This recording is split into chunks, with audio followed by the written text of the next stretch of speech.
The coalition claims Labor will attempt to legislate a voice to Parliament by stealth if re-elected. Cam Redden, our political correspondent, travelling with the opposition leader. Cam, the prospect of another crack at the voice has come about via comments from the Foreign Minister on a podcast.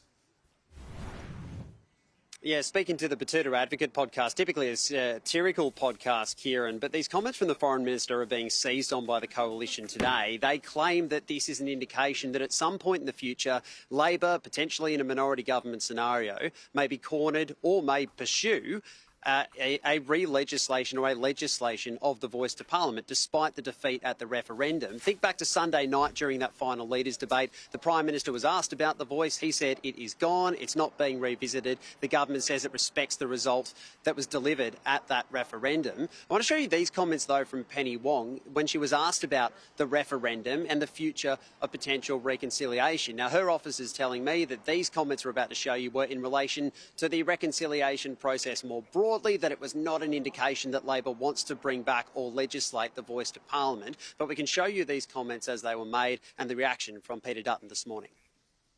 I think we'll look back on it in 10 years' time and it'll be a bit like marriage equality, don't you reckon? Like I always used to say, marriage equality, which took us such a bloody fight to get that done. And I thought, all this fuss, it'll become something. It'll be like people go, do we have an argument about that? They won't even like it. Kids today or even adults today barely kind of clock that it used to be an issue. It's strange to be scratching their head saying, I thought the Prime Minister had heard that we said no. And now it turns out Labor's thinking about legislating it. And it would be first order of business, as I say, between a Labor-Greens government. So Australians should send the Prime Minister a message that they don't want the voice in any form. And the Prime Minister needs to start being honest with the Australian public about Labor's secret plan in relation to the voice.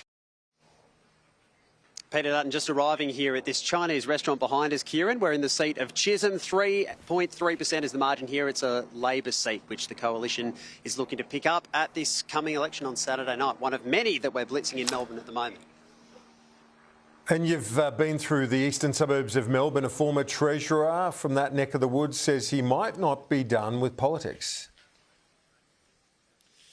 No, indeed, Kieran. These comments from Josh Frydenberg being made at a Leadership Matters forum in the West in Perth overnight, and they've been seized on today as a potential one for the future. Of course, he's not on the ballot at this election, but Melbourne, former member for Kooyong, this is his neck of the woods just up the road here. We can show you what he said at this Leadership Matters forum overnight. He was asked specifically, is there a political comeback in your future? His answer, well, he says ambition is not a crime, that he's enjoying his life in the private sector, but never say never, says Josh Frydenberg. Peter Dutton, of course, has a ministry or shadow ministry team at the moment. Angus Taylor is his shadow treasurer, but he seems also to be open to the prospect of a Josh Frydenberg return at some point in the future. Would he be a welcome addition to your team? I hope Josh does come back one day. I've encouraged him to do so. Obviously, he's not running at this election, so it's a debate for 3 years down the track. So, Kieran, Peter Dutton just going inside this Chinese restaurant here for a little luncheon, a bit of yum cha with some members of the Chinese community. Chisholm, a strong area for the Chinese diaspora in Australia. We're told that many more seat visits are to come throughout the afternoon, so a bit more time on the bus for us, I think, as the day goes on. Enjoy, Cam. Thank you.